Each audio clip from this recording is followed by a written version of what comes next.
Past perfect tense ಈಗ examples ಅನ್ನು ನೋಡೋಣ. So I had finished my homework before my friend come. So ಅವ್ರೇನ್ ಹೇಳತ್ತಾರ, ನಾನು ನನ್ನ ಹೋಮ್ ವರ್ಕ್ ಅನ್ನ ನನ್ನ ಫ್ರೆಂಡ್ ಬರೋಕಿನ ಮುಂಚೆನ ಕಂಪ್ಲೀಟ್ ಮಾಡಿದೆ ಅಂತ ಹೇಳತ್ತಾರ.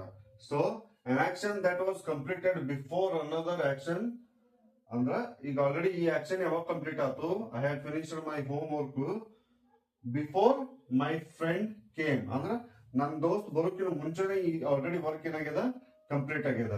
ಸೊ ಹೀಗಾಗಿ ನಾವು ಇದನ್ನೆಲ್ಲಿ ಯೂಸ್ ಮಾಡ್ತೇವೆ, ಪಾಸ್ಟ್ ಪರ್ಫೆಕ್ಟ್ ಟೆನ್ಸ್ ಒಳಗ ಯೂಸ್ ಮಾಡ್ತೇವೆ.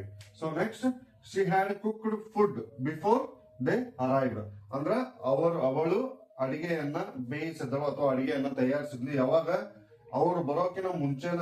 ಸೊ ಇಲ್ಲೇನದು, an action that was completed before another action in the past.